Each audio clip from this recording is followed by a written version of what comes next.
Imagine running a restaurant where your inventory costs you absolutely $0. Mm. And I don't mean you found a great deal. I mean the American taxpayer is buying every single steak, every chicken breast, and every pork chop that hits your grill. It sounds like a business owner's dream, doesn't it? A 100% profit margin. Right. But for the taxpayers in Massachusetts and Rhode Island, this wasn't a dream. It was a federal crime scene. Welcome back to the deep dive. Today we are unpacking a story that honestly it's going to make your blood boil a little bit. We're looking at the El Primo restaurant scheme. Right. On the surface, just a local eatery in Leominster, Massachusetts. But underneath, authorities say it was the hub of a brazen $1 million criminal enterprise. And when we say $1 million, we are not rounding up. The numbers are they're staggering. We're looking at over $1 million stolen. A million. 115 stolen identities. $440,000 in food stamps, so SNAP benefits, and then over $700,000 in pandemic unemployment cash. And here's the twist that really makes you question who is minding the store. This wasn't just some local crime. The authorities charged 4 people. You have the owner, Raul Fernandez-Vicioso. He's a naturalized citizen. You have a green card holder. And then you have 2 Venezuelan nationals who the authorities explicitly describe as having no lawful status. which means illegal aliens. Exactly. People with no legal right to be in the country, Yeah. allegedly helping run this massive fraud ring. We're talking stolen IDs from Puerto Rico to Florida, fake households set up in Rhode Island, and taxpayer money, your money being wired out of the country to Venezuela and the Dominican Republic. It's a perfect case study, really. It shows what happens when you combine, loose verification rules for government benefits with a failure to vet who's actually in the country. It's like rolling out the red carpet for fraud. So let's get into the gears of this. How do you stock a whole restaurant for free? Because that's the part that sounds just too crazy to be true. The zero-cost inventory scheme, as the DOJ calls it. It's audacious, but the mechanics of it, Mm. they're actually pretty simple if you don't have a moral compass. The foundation is identity theft. Okay. The suspects allegedly got their hands on stolen identities, names, social security numbers, all of it. Mm-hmm. They used these to apply for SNAP benefits. And for anyone who doesn't know, that's the Supplemental Nutrition Assistance Program. Food stamps, basically, but now it's on an EBT card. Right. It works just like a debit card. And normally it's for household use, to help a family put dinner on the table. But these guys, they weren't buying a loaf of bread and a gallon of milk. No. They took these fraudulent EBT cards to wholesale clubs, Mm-hmm. places like BJ's Wholesale, Hannaford Supermarket, and they were buying in bulk. So they're walking out with, what, commercial quantities of meat? Massive amounts. Beef, chicken, pork, the kind of volume you need to run a restaurant. I mean, just think about that for a second. You're at the checkout, scanning these huge carts of meat and paying with a card that belongs to a total stranger. So the taxpayer foots the bill at the register. They take the meat back to El Primo, cook it, and then sell it to paying customers. That's the cycle. Oh. And the Department of Justice calls it a complete profit. Yeah. Your cost of goods in a normal restaurant might be, 30%? Something like that. Here, it was 0. Every single dollar from a customer was pure gain. But the scale of it, I mean, you can't run a restaurant off 1 or 2 stolen EBT cards. You drain them in a week. Oh, no. You need an army of ghosts. And that's what they did. They created, according to the investigation, 24 fake households on paper. 24. Okay, but you need an address for a household. Where do they say all these people lived? This is where the sheer audacity comes in. They claimed that over 100 people lived in just 2 single-family apartments in Providence, Rhode Island. Wait, hold on. 100 people? Over 100. In 2 apartments. How does the system not immediately flag that? Did anyone at the benefits office just look at that and go, seems a little crowded? Eventually it did. But not before hundreds of thousands of dollars were already out the door. The system's automated. You check the boxes, the money flows.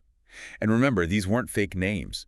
These were real identities. Right. They used stolen IDs from victims in 7 different states: Connecticut, Florida, Kentucky, New Jersey, New York, Pennsylvania, and Puerto Rico. So they're just harvesting data from all over. And it gets darker. Some of those identities, they belong to children. Kids!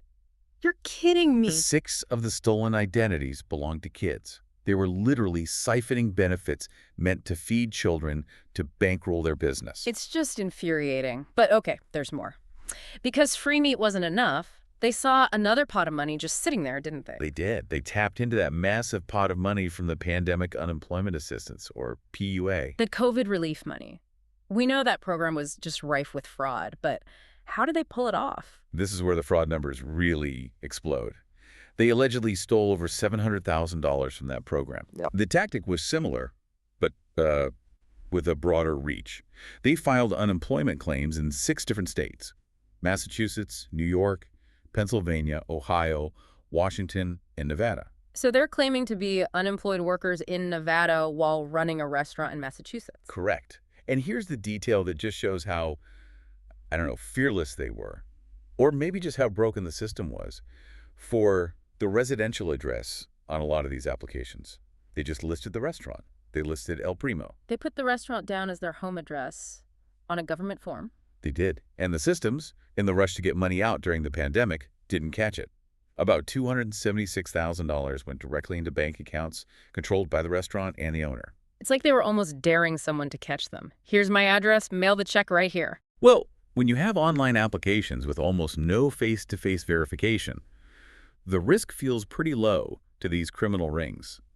PUA was largely based on self-attestation. You say who you are, you say you lost your job.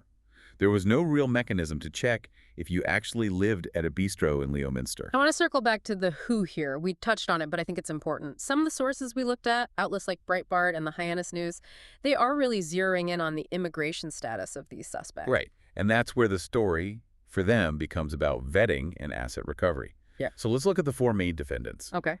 First, the owner, Raul Fernandez Vicioso. He's a naturalized citizen, originally from the Dominican Republic. Then you have Joel Vicioso Fernandez, a green card holder. So they have legal status in the U.S. Yes. But then you have Roman Vicus Fernandez and Caralba Alberson Saniva. These are the 2 Venezuelan nationals. The reports are clear that they have no lawful status. Meaning they're illegal aliens? By definition, yes. They apparently had temporary protected status at one point, but no longer. So you have people who aren't even supposed to be here, allegedly stealing over $1 million in benefits. And that brings up your other point about asset recovery. Where did the money go? Not back into the local economy, that's for sure. Yeah. This is a critical point. The proceeds were allegedly wired internationally.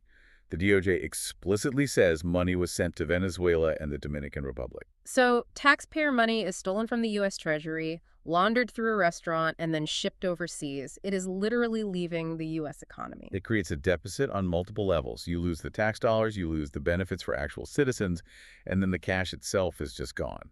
Once it hits a bank in Venezuela, good luck getting it back. This just highlights a massive issue. You hear the narrative all the time that illegal immigration is victimless or that people here illegally don't take benefits. But here's a case where they are explicitly charged with taking hundreds of thousands of dollars. It definitely counters that narrative, and it really shows the vulnerability of our systems. If you don't have a secure border and you don't have a secure way to verify identity, you become a magnet for this kind of international fraud. So how did they finally get caught if listing a restaurant as your house wasn't a big enough clue? It was that red flag in Rhode Island that finally tripped the wire. State auditors there noticed the anomaly we mentioned. 117 people applying for benefits from just 2 apartments. Even for a bureaucracy, that is a lot of roommates. It's physically impossible. So Rhode Island called Massachusetts, and that's what kicked off the federal investigation. And when they finally raided the place, what did they find? I hear the evidence was like something out of a movie. It was extensive. They searched the restaurant and Raul's home. And the visuals are, well, they're damning. They found counterfeit passports. They found piles of EBT cards. Stacks of them. Stacks. And handwritten ledgers with all the victim data names, social security numbers. But maybe the most brazen thing, they found photos of the suspects holding the fake documents inside the restaurant. They were documenting their own crimes at the scene of the crime. The metadata doesn't lie. It put them right there at El Primo, holding the evidence. This feels like such a massive failure of the system, though. I mean, good for Rhode Island for spotting the apartment thing, but why was it so easy? Why did it take 117 people in 2 apartments to finally set off an alarm? That's the million-dollar question, isn't it? U.S. Attorney Leah Foley had a very pointed comment. She said, any state that allows online applications without any ability to verify is leaving itself open to abuse. Without any ability to verify. That is a terrifying phrase. It just means the door is wide open. It is. Massachusetts didn't spot this. Rhode Island had to tell them the systems just aren't talking to each other. A person applies in Mass, then PA, then Ohio. Unless you're cross-referencing that data in real time, you're going to miss it. And you have to look at the bigger picture. This isn't just El Primo. I was reading in some of the source material about the huge fraud case in Minnesota. A Minnesota Somali fraud case, Oh, yeah. yeah. That was hundreds of millions of dollars, a massive scheme involving child nutrition programs. What we're seeing at El Primo, as the U.S. Attorney said, is really just a snapshot of a bigger picture. It's a pattern. So weak verification plus porous borders equals. A target-rich environment for fraudsters, yes. It just seems like we've made it too easy. If you can apply online, use a stolen ID, and no one ever really checks if you exist or live where you say you live, why wouldn't criminals take advantage of that? And when you add the element of foreign nationals who can wire that money out of the country, out of reach of law enforcement, the incentive is just incredibly strong. High reward, and until recently, very low risk. So they're caught now, the gig is up. What kind of trouble are they actually in? They're facing a laundry list of federal charges. Yeah. Conspiracy to commit SNFP fraud is on there, but the big ones are wire fraud and money laundering. I've heard prosecutors call wire fraud their go-to statute. Why is that? It's their weapon of choice because it's so broad and carried a heavy penalty. Anytime you use the internet or phone lines to commit a crime, it can trigger wire fraud. Okay. And both that and money laundering can carry sentences of up to 20 years in prison each. 20 years. That's real And time. there's another charge, aggravated identity theft. That one's nasty for defendants because it carries a mandatory 2-year minimum. Mandatory. And it has to run consecutively, meaning it gets tacked on at the end of any other sentence. It ensures they do jail time if they're convicted. What about the money? Can we get any of it back? Or is it all sitting in a bank in Venezuela? The government is certainly going to try to get what's left here. They're seeking forfeiture. Meaning they seize their assets. Exactly. Any assets involved in the crime. Yeah. That would include the restaurant's bank accounts, any property bought with the stolen money. So El Primo's probably closed for good. It would seem so. And we should give a quick mention to the U.S. Postal Inspection Service. The mail police. Never underestimate the mail police. They track the mailings of fake documents, replacement EBT cards. They have a covert internet program that monitors for this stuff. They were a key part of the task force. It's good to know someone is watching. But it still feels like we're just closing the barn door after the horse or the $1 million has already bolted. That's the difference between investigation and prevention, right? Investigation catches them after the theft. Prevention means tightening the rules on the front end. Better ID checks, biometric verification, linking state databases. But those measures add friction to the process. They do, and that's where the political pushback often comes from. But that friction seems like a pretty small price to pay to stop millions from being stolen. You would think so. So let's wrap this up. We've got a perfect storm. Stolen IDs, loose government oversight, and porous borders. And the result is taxpayer theft on a massive scale. As the authorities warned, we should anticipate seeing more of these cases. This wasn't a one-off. And that's the scary part to leave you with today. We know they caught this group at El Primo. We know about the schemes in Minnesota.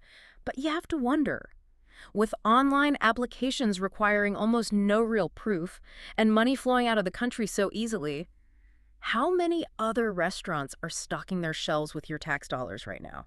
It's a question every taxpayer should be asking. Mm-hmm. Are we prioritizing the speed of payment over the security of our own treasury? Absolutely. Something to think about. Thanks for taking the deep dive with us.